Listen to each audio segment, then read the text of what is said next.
folks, how we doing? You can see we've got another lovely day. This is the third on the trot now, where I've had basically clear blue skies all day. It's unheard of. Gone into heat shock, I have.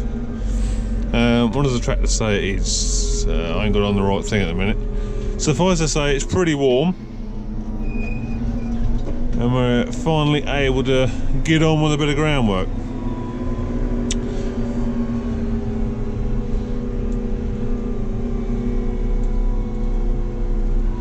Now we've got the V-form on the back, as you can see. And we're heading to the field that I was ploughing in the Fent. That's the field we're heading to do. We're going to go and V-form that ahead of power harrowing it.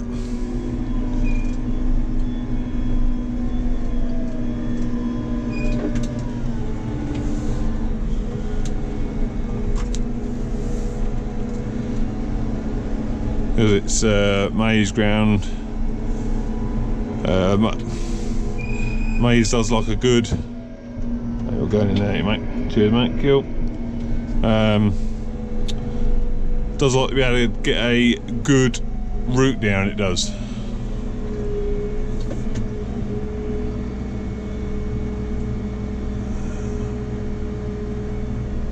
It's a bit fucking wide, this V-form is. Not the easiest when you got cars either, well, buildings one side, cars the other.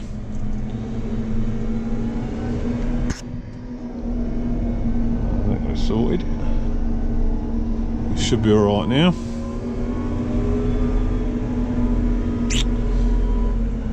And I should be able to take you through the Trimble as well. Fridge is in its keep now. Bloody handy having a fridge, I tell you. We used to having carting one of them portable fridges about, but it's a lot easier having your own. Right, so what we want to do is, this is the main screen of it. We want to head back to like the home screen. Yes, we want to exit. Right, now so over here we want to click on implement. See, I've got a few in there already. But we want to add an implement. Click on there. I want to go in tiling. Then click next. We've got no application control type, so we just click save on that. We're a field cultivator, so click that. Click next. Then we can put the name of the cultivator in. So put in Carson's V-form. Click done and click next. Right, now we can put in the hitch type, whether it's drawbar or fixed mount. Obviously it's mounted, so we put that on. Hitch to application point, well, we'll put a meter. Doesn't really matter, that doesn't. So I'll put a meter in and we click next. Now we've got all the application and the widths and the offsets and that. So we'll go to application width. Basically how wide it's going to be, we're going to put it in at 3.4. So that should be, there's no offset obviously, physical widths will be the same. 3.4. And physical length, we'll give it 3 meters. 3 meters. Click next. That's just a summary of what we've put in. Then we'll click save on that. Now we want to actually select it. So highlight it and select. Right, we've selected the V-form now. So now that's done, all we've got to do is go onto this page and just click whichever one we want. So if we go back, go onto the main screen, we need to put the GPS on, which is that one. Also, it also puts the quick steering. So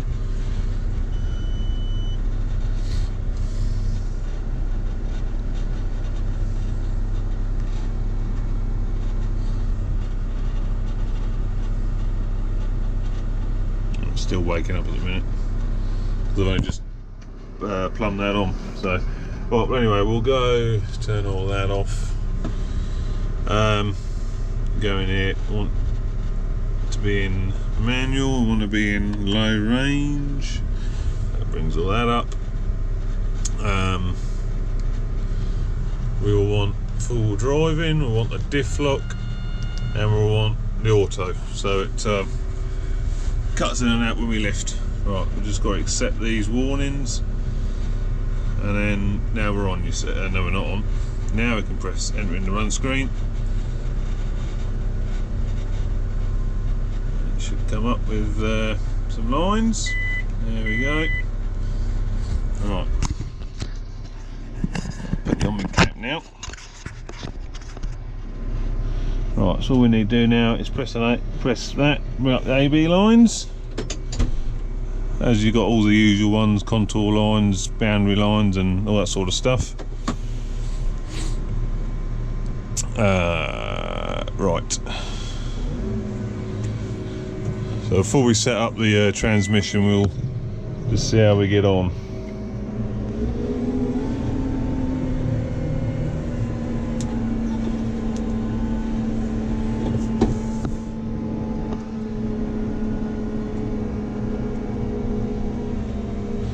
I'm going to just go at an angle over the ploughing.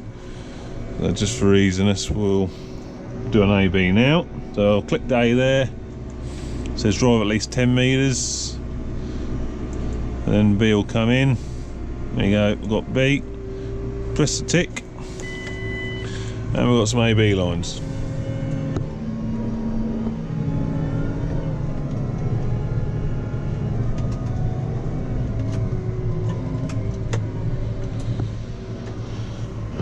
Right, I've got the hydraulic top link on as well, which is going to be useful, I should think.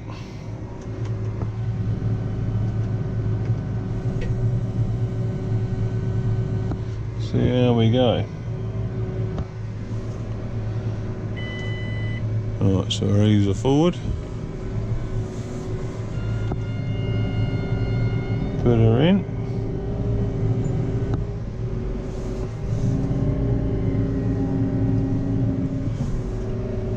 Just stop for a minute.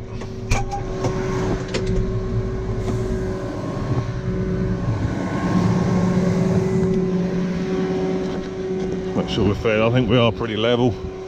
I could probably go shorten the top link a little bit more, but that's about it, isn't it?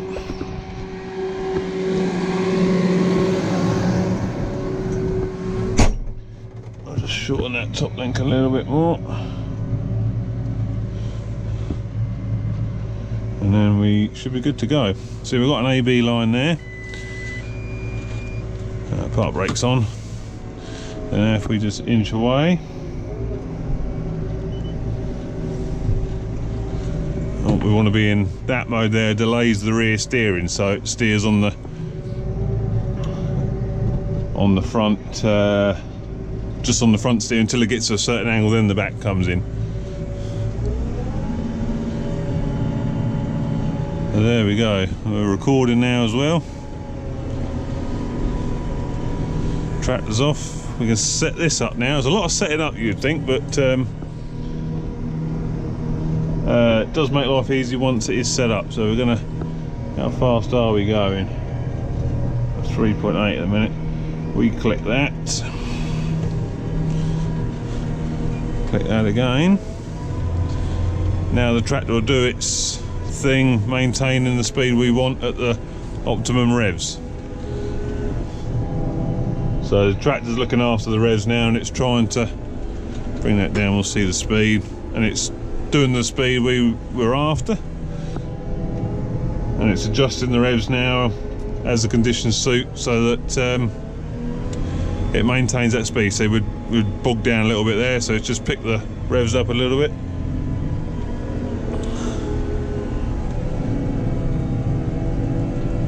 There we go. Diff lock's in, full drive's in. The diff lock will come, well, the full drive's staying all the time.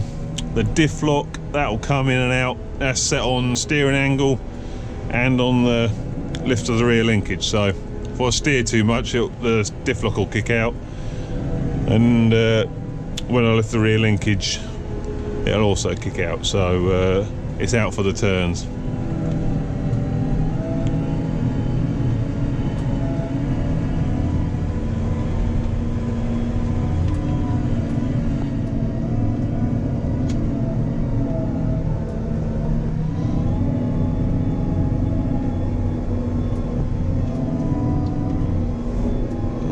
Bring her back down a bit.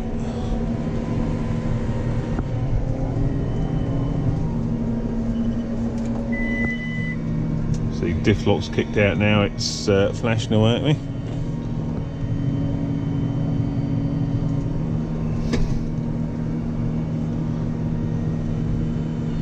What I'm going to do is just, because I had the power on not so long ago, so I'm just going to lift it up so it looms a bit higher, using them controls there.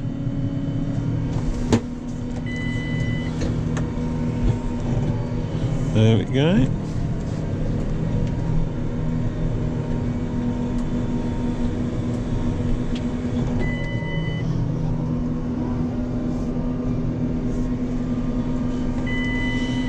Right, the GPS is mapped to that button there.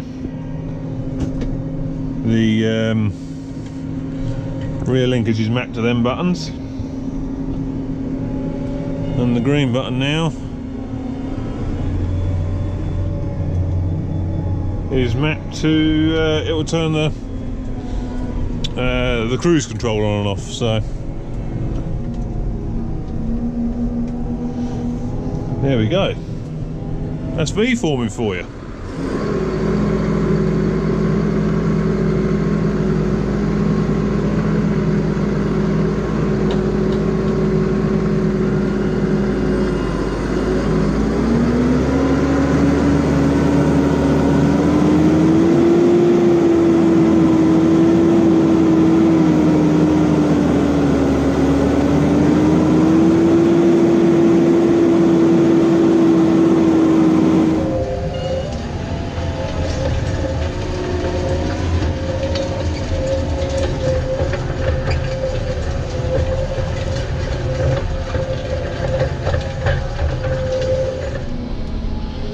So we jingle along quite nicely.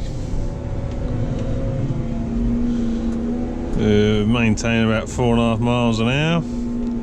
Tractor's doing sort of 1400 RPM, maintaining that speed.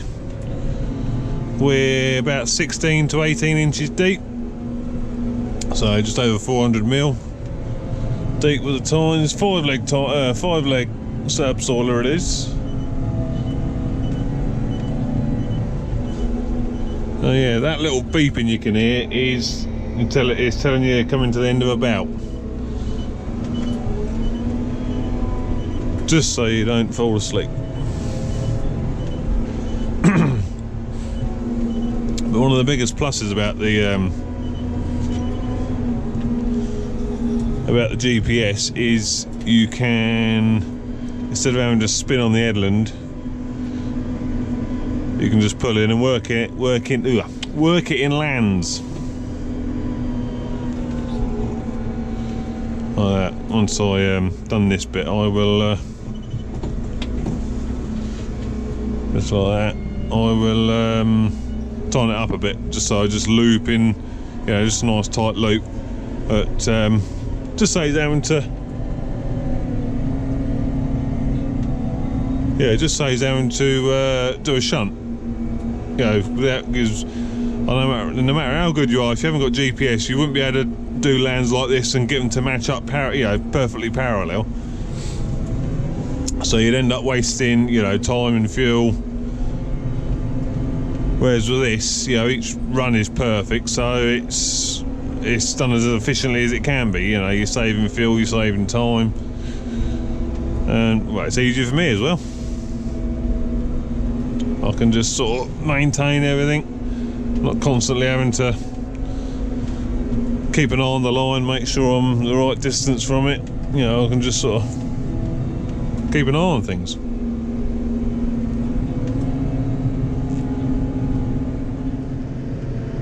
Right, washing along, boys.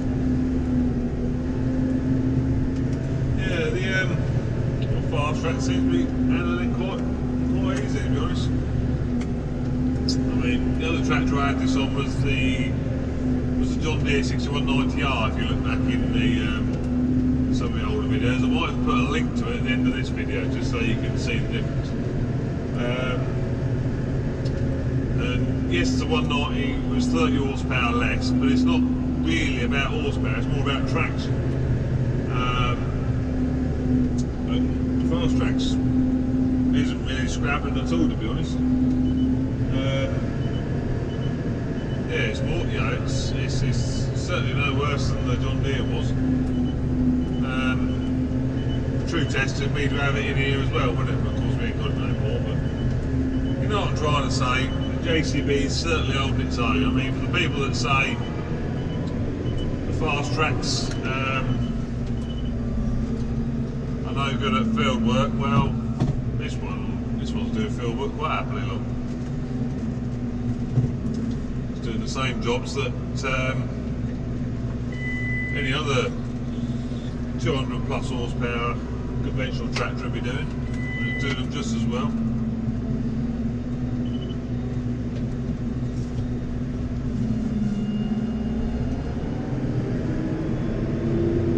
Give a bushel.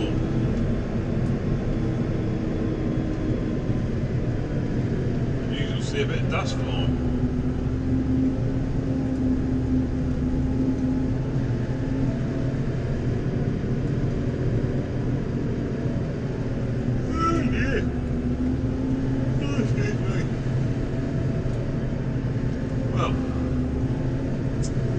Hope you enjoyed that little bit.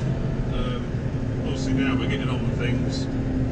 I should be able to keep a fair steady supply of bits coming out, as well as 3 monkey stuff. We've still got that going on when we get chance. We've actually got something lined up that once we all three, me, Ben and Kirk, can all got a day to spare. We're going to meet up and we've got quite a nice little bit to do, so stay tuned for that. But for now, I'll let you go and I'll see you on the next one. Ta-ta!